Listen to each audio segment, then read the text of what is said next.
Hello दोस्तों, आनंद लेखनी blog में रोज़ की तरह आपका हार्दिक स्वागत है। सबके मंगल भविष्य की कामना के साथ आज दोस्तों मैं आप लोगों के सामने प्रज्ञा हमारे जीवन में एक शब्द है जो प्रज्ञा कहलाता है। और प्रज्ञा दोस्तों, प्रज्ञा बुद्धि नहीं है। प्रज्ञा जो है वह विचारशीलता नहीं है और प्रज्ञा चित्त का प्रकाश है। हम बार बार अपने अनेक जगह हमारे धार्मिक स्थानों पर प्रज्ञा का क्या अर्थ है, हम अपने धार्मिक रूप से प्रज्ञा को कैसे परिभाषित कर सकते हैं, प्रज्ञा का वास्तविक अर्थ क्या है।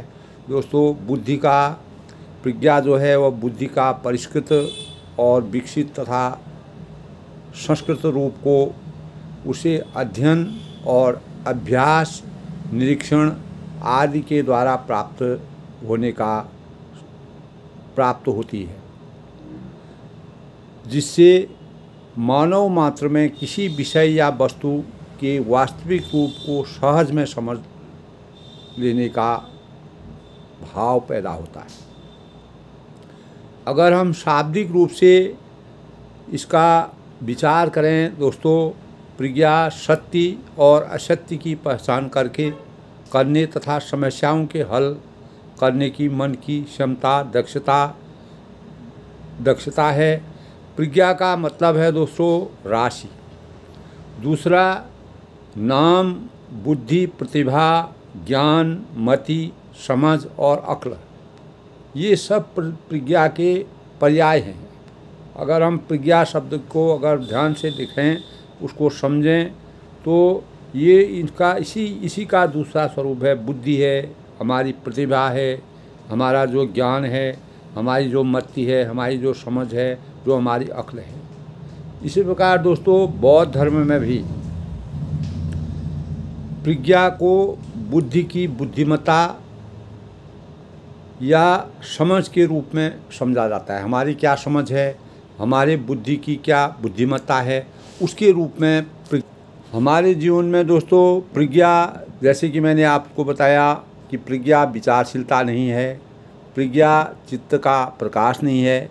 हमारे पास बहुत सारी वस्तुएं होती हैं और जो हमारे अंतर्मन में, अंतर्गर्भ में और अंतर व्यक्तित्व में, हमारे अंतःकरण में छिपी हुई हैं। जैसे कल्पना है, हमारे मस्तिष्क में कितने प्रकार की कल्पनाएं होती हैं, विचार होते हैं, विवेक होता है, बुद्धि होता है, विद्या होती है।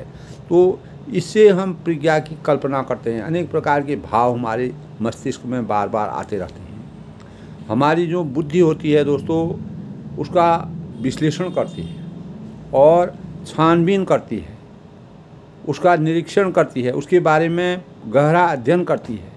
हम जिस प्रकार के निर्णय, और वह हमारे जीवन में अनेक प्रकार के निर्णय लेती है, जो बुद्धि हमारी होती है। लेकिन जो प्रज्ञा होती है वह अनुभूति देती है। अगर हमारे अंदर इस प्रकार की जो प्रज्ञा होती है, हम प्रज्ञा शब्द का वास्तविक स्वरूप अगर समझें, तो प्रज्ञा जो है वह हमको अनुभूति देती है। प्रज्ञा छानबीन नहीं करती है, प्रज्ञा बुद्धि का पर्याय नहीं है, और प्रज्ञा बुद्धि का प्रकाश है और चित्त का प्रकाश है। दोस्तों, हमारे चित्त को आलोकित करने का एक मार्ग है। तो जैसे हमारे ऋतंभरा तंत्र प्रज्ञा, हमने सुना है ऋतंभरा तंत्र प्रज्ञा, वहाँ प्रज्ञा ऋतंभरा हो जाती है और एकदम पूरी तरह से प्रकाशित होती है और सघन प्रकाश होता है। तो फिर वहाँ संशय नहीं रहता है, संदेह नहीं रहता है, भ्रम नहीं रहता है। जहाँ पर प्रकाश संपूर्ण से विद्यमान रहता है, वहाँ पर किसी प्रकार का मति भ्रम हमारे अंदर नहीं रहता है, किसी प्रकार का संशय नहीं रहता है। तो प्रज्ञा से हमारे जीवन के विवेक और बुद्धि का विकास होता है। हम अगर किसी ऐसे कमरे में बैठे हैं और अगर उस कमरे में हम ऐसे कक्ष में हैं, ऐसे कमरे में प्रवेश करते हैं जहाँ पर उजाला कम है, अगर वहाँ पर अंधेरा है, उजाला कम है, तो अंधेरा ज़्यादा है, तो हमें संशय संशय, हमारे मस्तिष्क में अनेक प्रकार के संशय रहता है कि कौन वस्तु कहाँ रखी हुई है, किस वस्तु को हमने कहाँ रखा है, कौन सामान कहाँ रखा है, और कौन सा चीज़ हमारी कहाँ पर है। अगर प्रकाश हो तो फिर हमें ऐसा कोई संशय नहीं होता है, भ्रम नहीं होता है। यानी प्रज्ञा का मतलब है प्रकाश। हमारे जीवन में जब प्रकाश आता है तो हमको किसी प्रकार का संशय और भ्रम अपने जीवन में पैदा नहीं होता है। दोस्तों, बुद्धि हमारी जो बुद्धि होती है वह हमको अनेक प्रकार के विचारों को जन्म देती है, और इसी प्रकार प्रज्ञा हमें अनुभूति देती है। प्रज्ञा हमको अनुभूति देती है। इसलिए भगवान ने गीता में भी अनेक प्रकार कहा है, प्रज्ञा वादास भाषसी, प्रज्ञा वादांश भाषसी, यानी बातें तो ऐसे कर रहे हो जो अर्जुन जैसे समाधि में उठ कर के आए हो, लेकिन तुमको समाधि अभी नहीं हुई है। ये हमारे गीता में कहा गया है। जब तक हमारे मन में अधीरा व्याप्त है तब तक समाधि कैसे होगी, समाधि नहीं हो सकती है। यानी हम अज्ञान रूपी अंधकार में रहेंगे। ज्ञान रूपी प्रकाश जब तक हमारे जीवन में नहीं आएगा तब हमारी समाधि नहीं हो सकती है। इस प्रकार की गीता में भी इस प्रकार के भावों का जन्म है। मन में प्रकाश, हमारे मस्तिष्क में, हमारे मन में प्रकाश की वेदना को लाने के लिए अनेक प्रकार के धर्म हैं। धर्मों का संतों ने प्रचार किया है, विस्तार किया है। और सुमिरन तुलसीदास जी ने इस बात को भी प्रज्ञा के विषय में कहा है। दोस्तों, राम जपू राम जपू राम जपू बावरे, राम जपू राम जपू राम जपू बावरे, घोर भव नीर निधि नाम निज नावरे, घोर भव नीर निधि नाम निज नावरे। यानी मन को धोना है। राम जपू राम जपू राम जपू बावरे, मन को धोना है, मन को साफ करना है, मलिनता को हटाना है, मैल को हटाना है। तो कैसे भी हटाओ, किसी भी विधि से आप उसको हटाओ। प्रकाश फूटना चाहिए, प्रकाश का आलोक होना चाहिए, और प्रकाश का आनंद प्रस्फुटित होना चाहिए अंदर से। इसी अनुरूप कबीरदास जी ने भी प्रज्ञा के विषय में कहा है। तो गुरु धोबी सिय कापड़ा, गुरु धोबी शिष कापड़ा, साबुन सिर जनहार, सुरति शिला पर धोइए, निकसे ज्योति अपार।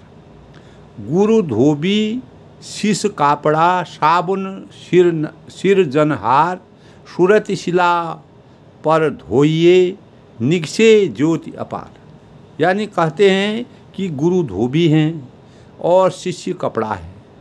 और कपड़े के लिए गुरु धोबी, शिष्य कापड़ा, शिष्य जो है वह कपड़ा है।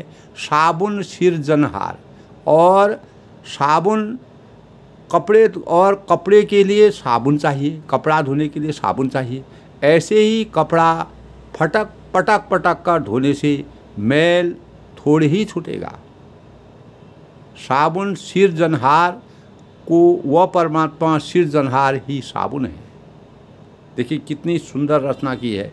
और सुरति शिला पर धोई पर बार बार धो, स्मरण करो, ईश्वर स्मरण करो, निक्षय ज्योति अपार, यानी तब पूजा प्रकट होती है, तब हमारी वास्तविक वेदना प्रकट होती है, तब हम पूजा के वास्तविकता को समझ सकते हैं। यह जो ज्योति अपार है यही प्रज्ञा है। दोस्तों, जिस प्रकार गुरु को धोबी बताया है, शिष्य को कपड़ा बताया है, कपड़े के लिए इस प्रकार की रचना की है दोस्तों, साबुन की ज़रूरत होती है।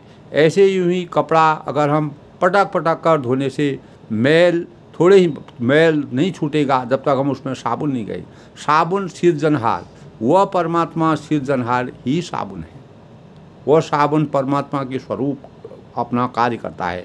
और सुरति शिला पर धोइए, बार बार धो, स्मरण करो, ईश्वर स्मरण करो, निक्षय ज्योति अपार, यानी तब प्रज्ञा प्रकट होती है, तब हमारा ज्ञान के चक्षु खुलते हैं और यह ज्योति अपार होती है। यही प्रज्ञा का सबसे बड़ा स्वरूप है। दोस्तों, हर एक व्यक्ति को इस बात को समझना चाहिए। प्रज्ञा शब्द जब हमारे जीवन में आता है, प्रज्ञा का शाब्दिक अर्थ, प्रज्ञा का क्या स्वरूप है, प्रज्ञा हमारे जीवन में कैसे आती है। इसीलिए तर्क का नाम प्रज्ञा नहीं है दोस्तों।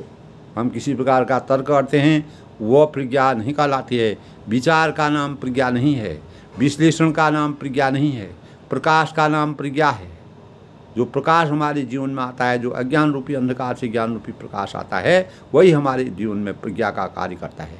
अनुभूति का नाम प्रज्ञा है। जो हम अनुभव करते हैं, फील करते हैं, उसका मनन करते हैं। भगवान कहते हैं प्रज्ञा वादास्य भाषसी, यानी यदि शब्द तुम बोल रहे हो और तुमको उसकी अनुभूति नहीं है, हम राम शब्द बोलते हैं, अगर उसमें हमारी वास्तविक अनुभूति नहीं है, उनके अंदर हमारे अंदर भक्ति खाली बाहरी मन से कर रहे हैं, उसके वास्तविक रामचंद्र जी के राम शब्द के वास्तविकता को हम नहीं जानते हैं, तो प्रज्ञावानों की तो हम प्रज्ञावानों की तरह तो हो सकते हैं, लेकिन प्रज्ञावान नहीं बन सकते। यानी हमने उनका अनुकरण किया, उसके अनुसार बन सकते हैं, लेकिन ये प्रज्ञावान यानी समूचे प्रकाश का दिव्य ज्ञान हमारे अंदर नहीं आता है। भगवान श्री कृष्ण थे, अर्जुन से बार बार कहते थे कि हे अर्जुन, बोलता तो शकुन की भी अच्छा है। शकुनी जो है अनेक प्रकार के चाल चलते थे, बोलते बहुत बढ़िया थे, और लेकिन प्रज्ञावान नहीं थे। उनके अंदर वास्तविक प्रकाश की जो ज्योति होती है उसका अनुभव नहीं था। तो बहुत चतुर चालाक आदमी अवश्य है। तर्क तो दुर्योधन के पास भी थे। दुर्योधन भी अनेक प्रकार के तर्कों को जानता था। उसने व्यभिचार को, अन्याय को, अनाचार को साथ दिया। हमने दुर्योधन को कहा कि अरे भाई, तुम धर्म की बात क्यों नहीं करते हो, तब धर्म का आचरण क्यों नहीं करते हो। तो दुर्योधन उस समय कहता है कि जानामि धर्म न च मे प्रवृत्ति। तो दुर्योधन कहता है मैं धर्म को जानता हूँ कि धर्म क्या है। तभी वह कहता है जानामि धर्म न च प्रवृत्ति, लेकिन मैं धर्म को जानता हूँ, लेकिन अधर्म क्या है, धर्म क्या है वह मैं जानता हूँ। और जानामि अधर्म न च मे निवृत्तं, और अधर्म क्या है इसको भी मैं जानता हूँ। इस प्रकार त्वया ऋषिकेश हदि स्थितेन तथा नियुक्तो अस्मि तथा करोमि। यानी कहने का मतलब है भाई, सब लोग तो कहते हैं कि महाराज तुम ही तो ऋषिकेश हो। यानी ऋषिक मतलब इंद्रियों, ईश मतलब स्वामी, और तुम्ही के अंदर तुम्हारे ही अंदर बैठे हुए हैं। सब कहते हैं भगवान ही इच्छा के बिना पत्ता भी, भगवान की इच्छा के बिना पत्ता भी नहीं हिलता है। चोरी तो हम तुम्हारे मन से करते हैं। हमने जो द्रौपदी का चीरहरण किया, चीरहरण करने का प्रयास किया, वह किसने किया? तुम्ही ने तो किया। यह क्या है? तर्क है। इस प्रकार के तो यह तर्क है। इस प्रकार के तर्क हमको गीता के अध्ययन से मिलते हैं, और यह प्रज्ञा नहीं है दोस्तों, बोध नहीं है। दुर्योधन के जो विचार हैं वह वास्तविक प्रज्ञा नहीं है। उनके पास ज्ञान अवश्य है, लेकिन प्रज्ञा नहीं है, बोध नहीं है। उस बात को वह समझते नहीं। अन्याय और धर्म और अधर्म में क्या अंतर है? धर्म करने से क्या होगा, अधर्म करने से क्या होगा, अत्याचार और अनाचार करने से क्या फ़ायदा होगा, और सच्चे मार्ग पर चलने से क्या फ़ायदा होगा। वह निजी हित, निजी स्वार्थ और अपने को बलशाली बनाने के लिए प्रज्ञा की भावना से परिपूरित नहीं थे। तो दुर्योधन कहता है कि धर्म मैं जानता हूँ, तभी वह कहता है मैं धर्म जानता हूँ, लेकिन प्रवृत्ति नहीं, धर्म के अनुसार चलने की मेरी प्रवृत्ति नहीं है। ऐसा थोड़ी मैं पढ़ा लिखा हूँ, सब कुछ ज्ञानी हूँ, सब कुछ जानता हूँ। मैं उसी जगह से मैं पढ़ा हूँ जहाँ अर्जुन युधिष्ठिर पढ़े हैं, वहीं उसी जगह से मुझे भी शिक्षा दीक्षा मिली है जहाँ अर्जुन। और उनको पढ़ाने वाले यानी आचार्य द्रोण भी हमारे आचार्य, द्रोण जो थे, द्रोणाचार्य जो थे, वह सभी के आचार्य थे, सभी के गुरु थे। वह एक ही गुरुकुल में ये लोग पढ़ते थे। हमारे विद्यालय अलग नहीं थे, हमने किसी दूसरे विद्यालय से इस प्रकार के तर्क जो है दुर्योधन करता है, बल्कि एक ही थे। हमारे आचार्य भी अलग अलग नहीं थे। तो युधिष्ठिर ने सीखा वही हमने भी सीखा। जो युधिष्ठिर ने सीखा, जो उनसे ज्ञान प्राप्त का, वही ज्ञान हमने जाना। मैं धर्मम, इसीलिए मैं धर्म जानता हूँ। और विचारों में धर्म है, शब्दों में धर्म है, न च मे प्रवृत्ति, यानी लेकिन प्रवृत्ति नहीं है मेरे अंदर उसको प्राप्त करने की, उसको ग्रहण करने की प्रवृत्ति मैंने इस प्रकार से अपने जीवन को नहीं बनाया है, यानी एटीट्यूड मेरा उस अनुरूप नहीं है। जानामि धर्म अधर्म, अधर्म भी मैं अधर्म क्या है वह भी जानता हूँ, क्योंकि सब एक साथ पढ़े हैं, जिसका अर्जुन, युधिष्ठिर और ये लोग सब बारे में जानते हैं। अधर्म क्या है वह भी मैं जानता हूँ। यह नहीं करना चाहिए। न च मे निवृत्ति, लेकिन छुटकारा नहीं मिलता है, लेकिन मुझे छुटकारा नहीं मिलता है। तुम ही तो हो अंदर में, यानी मेरे हर घट घट में भगवान श्री कृष्ण से कहते हैं कि हर घट घट में आप ही तो विराजमान है, जो बैठे हो जैसा तुम करते हो वैसा ही देता हूँ।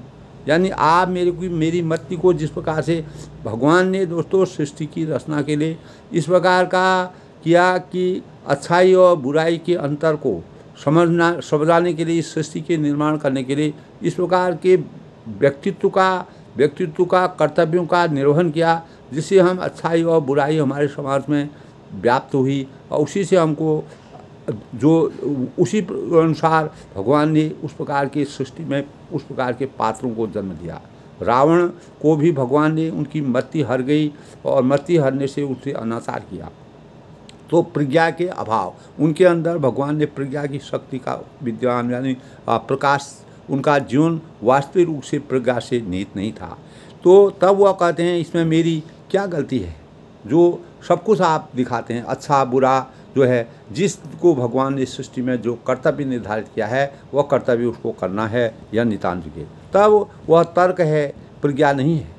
तो ये क्या है, जो युधिष्ठिर कहते हैं वो वास्तविक ज्ञान की वास्तविकता को नहीं जानते हैं। प्रकाश जीवन में ज्ञान रूपी अंधकार से ज्ञान रूपी प्रकाश कैसे प्राप्त होगा, उसके बारे में वह बिल्कुल भिज्ञ नहीं थे, अभिज्ञ थे। इसीलिए वह तर्क, अनेक बातों में तर्क करते थे। वे तर्क दोस्तों प्रज्ञा का वास्तविक स्वरूप नहीं है, वे शब्द हैं, इनका कोई अर्थ नहीं है।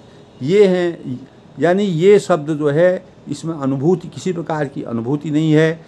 ये विचार हैं, कोरे विचार इनको कहलाते हैं, जो निजी हित के लिए होते हैं, स्वयं के स्वार्थ के लिए होते हैं, अपने स्वरूप को बढ़ाने के लिए होते हैं, और लोक कल्याणकारी नहीं होते हैं। उसमें वास्तविक प्रकाश की महिमा नहीं होती है। इस तरह भगवान यहाँ पर प्रज्ञावान होने का संदेश देते हैं, यानी जो इंसान प्रज्ञावान होते हैं उसके लिए भगवान जो है युधिष्ठिर और दुर्योधन और अर्जुन के माध्यम से हमको प्रेरणा देते हैं। ये गीता में है दोस्तों। और इसी प्रकार शोक मत करो, अशोक हो जाओ, यानी शोक से मुक्त हो जाओ और प्रज्ञावान हो जाओ। भ्रांति पर से दूर करो, प्राणों का धर्म समझो। प्राण गए या प्राण हैं यह विचारशील विषय नहीं है। प्राणों के रहते हुए प्रज्ञावान बनना, जब हमारे शरीर में प्राण रहते हैं तब हम प्रज्ञावान बनते हैं, यह विचारणीय विषय है। यह सबसे ज़्यादा समझ की शक्ति है दोस्तों। यानी हमें प्रज्ञावान होना, और प्रज्ञावान होने का अर्थ क्या होता है? प्रज्ञावान होने का अर्थ तप से आत्म परिष्कार और परिष्कृत आत्मा का परिष्कृत करना, अपनी आत्मा को योग में प्रतिष्ठा, हमारी लगन होना, हमारी शुद्धता होना। प्रज्ञावान होने के दोस्तों निश्चित रूप से 2 चरण गीता में बताए हैं, जप और योग। जप और योग से हम प्रज्ञा शक्ति को प्राप्त कर सकते हैं। प्रज्ञावान होने का अर्थ है तप की प्रक्रिया से, तप के मार्ग से गुजरते हुए, तपते हुए अपने तपाते हुए योग में प्रतिष्ठा को प्राप्त करना। प्रज्ञावान होने का अर्थ है दोस्तों विवेक को, हमारे अंदर जो बुद्धि और विद्या से विवेक प्राप्त होता है, विवेक को आत्मसात करते हुए वैराग्यवान होने की प्रतिष्ठा और वैराग्य होने की अनुभूति जो जागृत होती है, वही प्रज्ञा का शाब्दिक अर्थ है। प्रज्ञावान होने का अर्थ है कि ज्ञान की प्रक्रिया से गुजरते हुए बोध में प्रतिष्ठित, अपने बोध में अनेक प्रकार की प्रतिष्ठा पैदा होना और प्रतिष्ठित हो जाना प्रज्ञावान व्यक्तित्व कहलाता है। दोस्तों अनेक प्रकार के हम अपने जीवन को सार्थक बनाने के लिए प्रज्ञावान तभी बन सकते हैं जब हमको उसके स्वरूप को जानने की अभिलाषा होती है, जब हम उसके अनुरूप अपने जीवन को साधते हैं। इसी में जीवन की अनुभूति है और इसी में सार्थकता है और इसी से सभी तरह के कष्टों से हम संपूर्ण मुक्ति प्राप्त करते हैं। दोस्तों, इसी प्रकार गीता में कुरुक्षेत्र की लड़ाई में पांडव और कौरवों की लड़ाई में भगवान कृष्ण ने पांडवों का साथ इसलिए दिया क्योंकि वो प्रज्ञा से परिपूर्ण थे। उन्होंने नीति के अनुसार कार्य किया, अनीति को, और कौरवों में अनीति को बढ़ावा दिया, इसलिए वह प्रज्ञावान कहने के अनुरूप नहीं है। जीवन में जब तक हम किसी चीज़ की वास्तविक अनुभूति नहीं करते हैं और उसकी सार्थकता को नहीं जानते हैं और सबके कष्टों को नहीं समझते हैं, क्या अच्छा है क्या बुरा है उसके बीच की तुलना को नहीं समझ सकते हैं, तब तक हमारे अंदर प्रज्ञावान होने के विचार नहीं आ सकते हैं। ज्ञान की प्रक्रिया से गुजरते हुए बोध में हम प्रतिष्ठित नहीं हो सकते हैं। प्रज्ञावान व्यक्तित्व शब्द नहीं है, प्राणों के रहते इसको कैसे हम प्रज्ञावान बन सकते हैं और इससे हमको किस प्रकार की अनुभूति होती है, हमारा जीवन किस प्रकार सार्थक होता है, इन भावों को गीता के माध्यम से दोस्तों हमारे जीवन में परिष्कृत किया है। और इसीलिए हमें अपने जीवन को प्रज्ञावान और अनेक प्रकार के धर्म के अनुसार चलना, अपनी प्रवृत्ति को सुधारना, अधर्म से दूर रहना, किसी प्रकार के अनाचार से दूर रहना और अनेक प्रकार की मोह माया से विरक्त रहना और न्याय के पक्ष को लेना ही प्रज्ञा की सच्ची भूमिका है। दोस्तों, इसी प्रकार हमको हर विषय के बीच में, यानी हमारे अंदर बुद्धि और विद्या के माध्यम से जब तक विवेक से हम किसी कार्य को नहीं करते हैं, उसका क्या हल होगा, उसकी क्या रूपरेखा होगी, उसका क्या निर्णय निकलेगा, इसके बारे में हमको, यही दुर्योधन भी वास्तव में उसी में पड़ा था। भगवान कृष्ण की भी सब पर बराबर अनुकंपा थी, लेकिन वह अनीति पर, अत्याचार और अनाचार पर चलने से उनको बुद्धि भी थी, सब कुछ था, लेकिन ज्ञान रूपी प्रकाश का उनके अंदर अभाव था। अज्ञान रूपी अंधकार के कूप में वह चले गए, जिससे उन्होंने अपने ज्ञान का सही प्रयोग नहीं किया। दोस्तों, इसी प्रकार हमको अपने जीवन में सच्चे ज्ञान को इस जीवन में चरितार्थ करने के लिए सभी को प्रज्ञा के भावों से अपने विवेक को, अपनी बुद्धि को जगाना चाहिए।